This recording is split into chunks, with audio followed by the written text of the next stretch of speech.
वेदना तब होती है कि जिस व्यक्ति ने इतना अत्याचार किया, जिसने भारतीय संस्कृति के ऊपर इतना आघात किया, जिसके लिए छत्रपति शिवाजी महाराज, उसके बाद उनका पूरा वंश, उसके बाद चाहे पेशवाई साम्राज्य, सबने संघर्ष करते हुए कितने बड़े बड़े बलिदान दिए। और जब ऐसे ऐसे लोग यहां सत्ता में आके बैठे, जो कोई उसको पातशाह गाजी जिंदा पीर कहता था, तो कोई आलमगीर कहता था, कोई रहमतुल्लाह अलसलेह कहता था, तो मन में वेदना होती थी। क्योंकि शिवाजी के राजकवि भूषण ने औरंगजेब के बारे में लिखा। आप याद करिए, जब काशी विश्वनाथ कॉरिडोर का उद्घाटन हो रहा था तो प्रधानमंत्री श्री नरेंद्र मोदी जी ने वहां औरंगजेब का उल्लेख किया था। तो बहुत से लोगों ने कहा था कि यहां पे औरंगजेब का, शिवाजी का उल्लेख करने की क्या जरूरत थी। जानते वहां क्यों आवश्यकता थी? क्योंकि शिवाजी के कवि कविराज भूषण ने लिखा है कि कुंभकर्ण असुर अवतारी औरंगजेब, और काशी और प्रयाग में दुहाई फेरी रब की, और तोड़े देव देवालय शहर मोहल्ले के रे, लाखों मुसलमान की ये माला तोड़ी सब की, और काशी करबला होती, मथुरा मदीना होती, शिवाजी ना होते तो सुन्नत होती सबकी।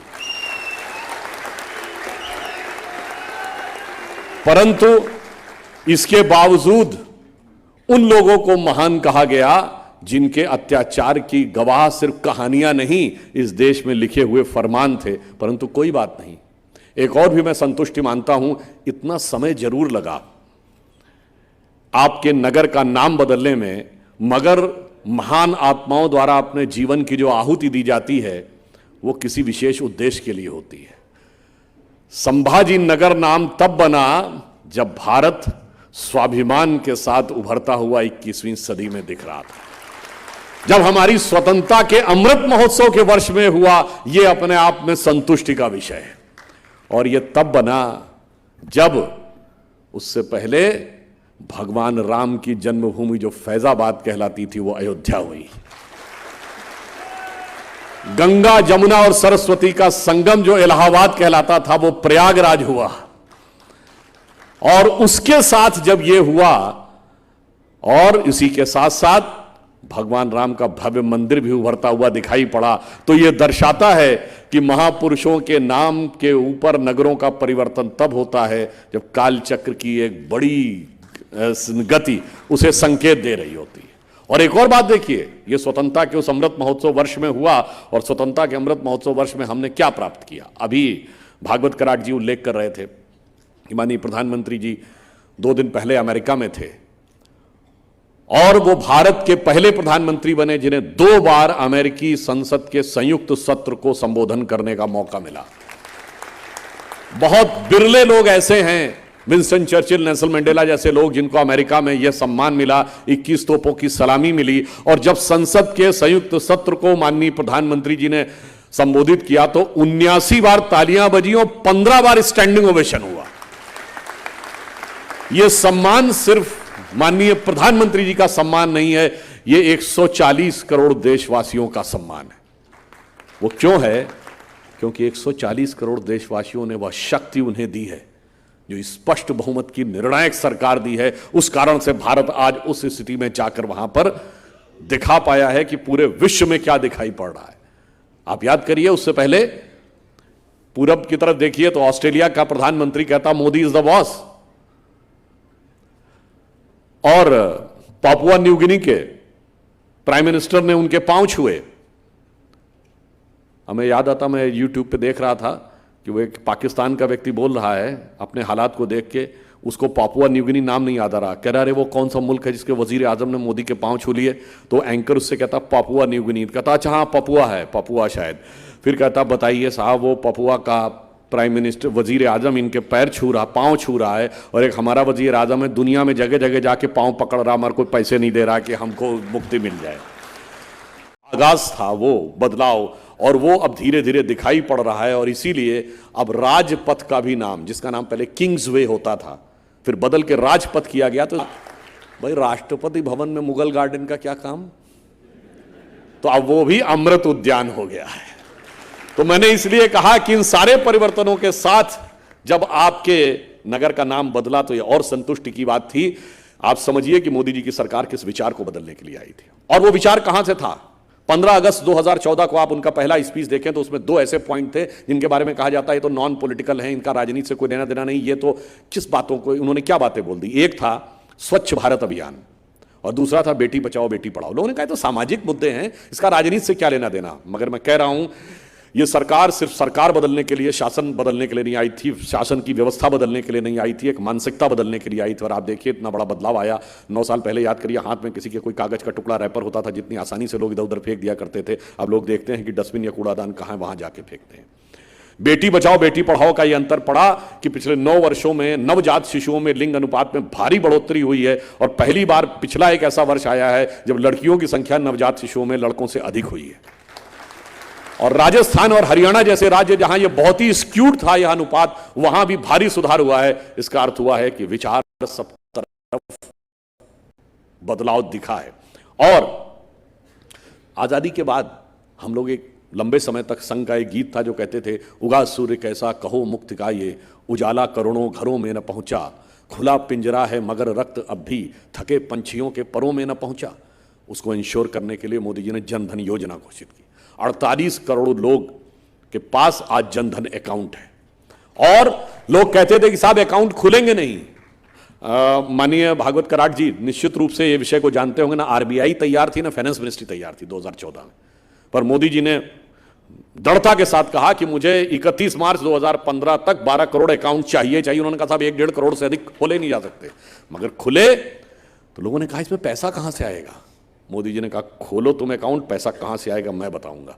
फिर क्या हुआ, डायरेक्ट बेनिफिट ट्रांसफर शुरू हुआ, और आज उन अकाउंट्स में 1,92,000 करोड़ रुपया उन अकाउंट्स में है।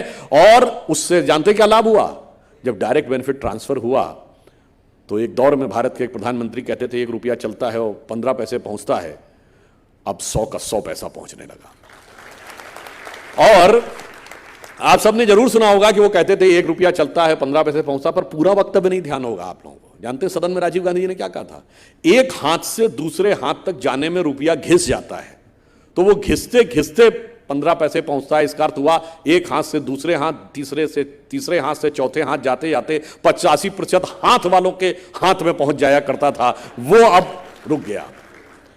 और उसका प्रभाव क्या पड़ा कि आप समझिए कि उसके द्वारा 1 लाख करोड़ रुपए की भारत सरकार का जो पिलफ्रेज हो जाता था, यानी वो पैसा ऐसी जगह चला जाता था जो करप्शन में चला जाता था, वो बचा। वो कैसे बचा, 4-4.5 करोड़ ऐसे राशन कार्ड निकले जो सिर्फ कागज पे थे, वो व्यक्ति कभी थे ही नहीं। 1 करोड़ के आसपास ऐसी महिलाएं थी जो थी ही नहीं, उनके पेंशन ली जा रही थी। और तमाम ऐसी चीजें कि जो कि कभी सर्टिफिकेट पर ही थी और उनके द्वारा करप्शन हो रहा था। तमाम ऐसे गैस कनेक्शन थे जिनकी सब्सिडी ली जा रही थी और वो हकीकत में नहीं थे, वो सारी चीजें समाप्त हुई। फिर चाहे आयुष्मान भारत योजना के द्वारा 50 करोड़ लोगों को हेल्थ का कवर देना हो, फिर चाहे उज्ज्वला योजना के द्वारा महिलाओं को गैस की उपलब्धता सुनिश्चित करानी हो, या फिर आप देखें कि ये जो एलईडी बल्ब्स थे, ये 37 करोड़ एलईडी बल्ब्स डिस्ट्रीब्यूट कराए जो अमेरिका की कुल आबादी से ज्यादा थी। तो एक तो हुआ कि हर व्यक्ति के हाथ में वह शक्ति पहुंचे जो उसकी जरूरत है। अब दूसरी चीज आती है विकास। अब विकास में हम कहां पर पहुंचे, आज समझिए 37 किलोमीटर पर डे भारत में सड़क बन रही है। 70 एयरपोर्ट थे हमारे आने से पहले, 140 एयरपोर्ट हो गए हैं। हमारे आने से पहले केवल रेलवे का 30% से भी कम 25% इलेक्ट्रिफिकेशन था, वो 90% हो गया है। और एफिशिएंसी इस लेवल की आई है कि अगर देखिए भारत को यदि विकसित राष्ट्र बनना था तो पावर एक बहुत बड़ा रिक्वायरमेंट है ना। हमारी सारी पावर की आवश्यकताएं मेजॉरिटी कोयले से पूरी होती थी। अगर हम कोयले के द्वारा ही बिजली उत्पादन पे जाते तो महंगा भी पड़ता और प्रदूषण पे भी भारी प्रभाव पड़ता। परंतु मोदी जी ने आकर शुरू किया सोलर एनर्जी, और सोलर एनर्जी के अलावा उन्होंने ग्रीन एनर्जी का एक टारगेट रखा था कि 2030 तक भारत का 40% पावर का प्रोडक्शन ग्रीन एनर्जी से होगा। और यह पहली बार भारत के इतिहास में हुआ कि वो टारगेट 8 साल पहले अचीव हो गया 2022 में। अब वो 2030 के लिए 50% कर दिया गया है। हो सकता है लोगों ने सोचा हो कि हम भी सोलर एनर्जी करेंगे, मगर इतना बड़ा परिवर्तन किसी ने नहीं सोचा होगा कि सोलर एनर्जी में जो परिवर्तन आया कि एक इंटरनेशनल सोलर अलायंस बना और उसका लीडर भारत बना। अब आप यही देखिए कि विकास में हम उस सीमा तक पहुंचे कि हम 5वीं बड़ी अर्थव्यवस्था बने। और यह भी संयोग देखिए कि हम स्वतंत्रता के अमृत महोत्सव वर्ष में उस ब्रिटेन को पीछे छोड़कर पांचवी बड़ी अर्थव्यवस्था बने जो कभी हम पे हुकूमत करता था। और अभी प्रधानमंत्री जी ने कहा है कि शीघ्र ही हम जर्मनी को पीछे छोड़कर चौथी और जापान को पीछे छोड़कर तीसरी बड़ी अर्थव्यवस्था बन जाएंगे, यदि भगवान ने चाहा तो चंद वर्षों में, अगले 5 साल में। और उससे भी अधिक संयोग देखिए कि स्वतंत्रता के अमृत महोत्सव वर्ष में उस ब्रिटेन में जहां अंग्रेज कहते थे कि भारतीयों पे इसलिए हुकूमत करने की जरूरत है कि इन्हें राज करना नहीं आता, हम इन्हें बताएंगे राज कैसे होगा, वहां पर उनकी सरकारों में इतनी उठापटक हुई कि एक भारतीय आज राज करके उन्हें बता रहा है कि राज कैसे किया जा सकता है। परंतु क्या बताएं, हमारे कुछ अब अगला चरण आता है। ये सारी बातें अपनी जगह हैं जब तक राष्ट्र की सुरक्षा मजबूत नहीं हो। तो मोदी जी ने अगला काम किया राष्ट्र की सुरक्षा मजबूत करने का।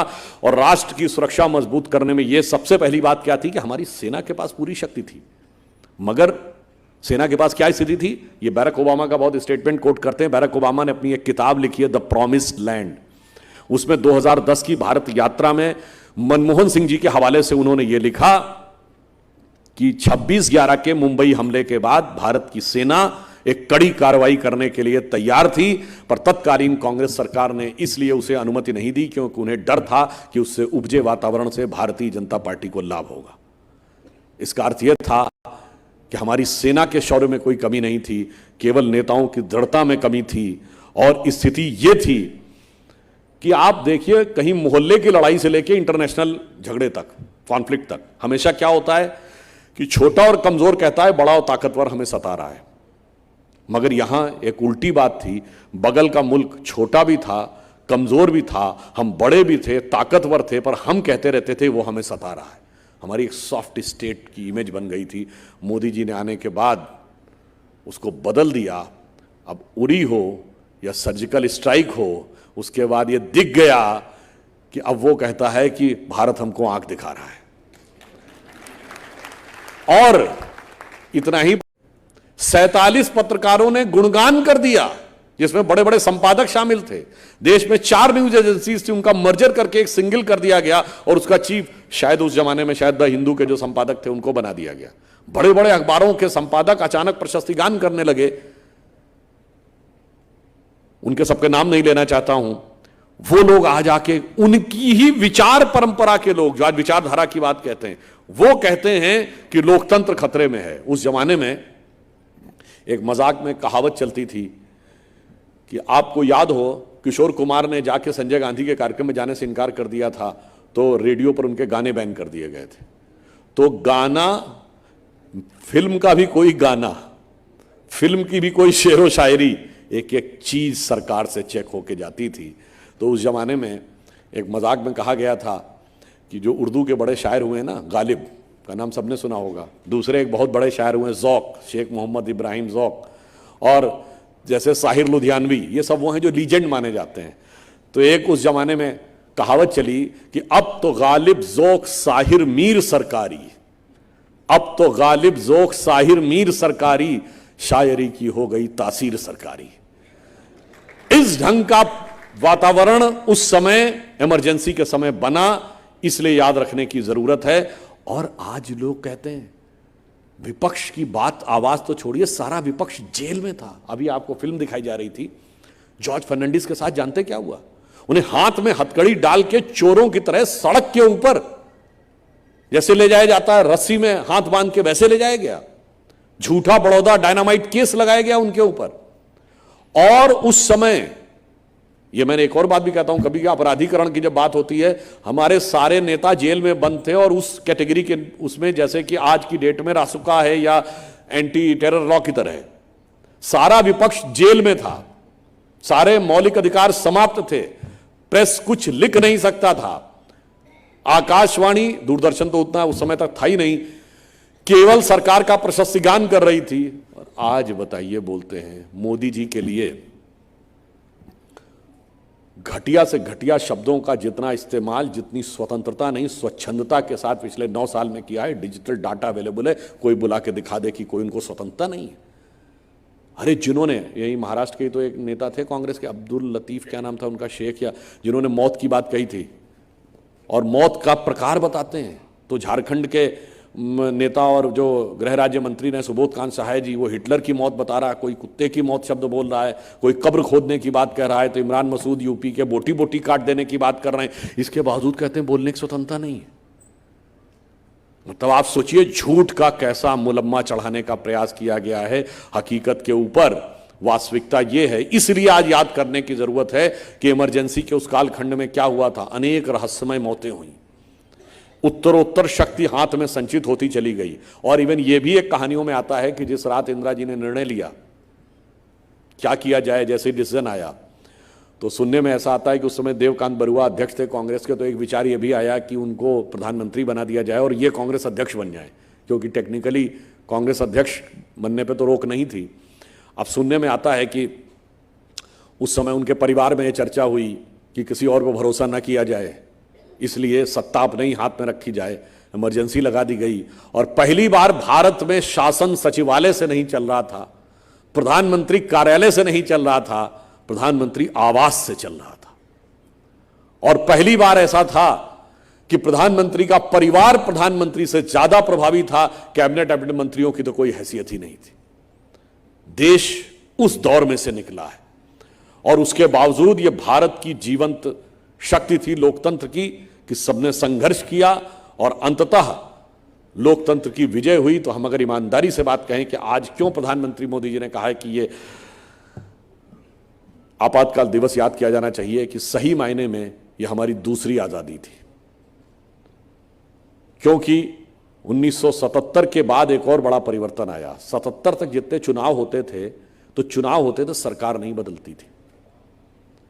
77 के बाद सरकारें बदलने का दौर शुरू हुआ, राज्यों में भी सरकारें बदलने लगी।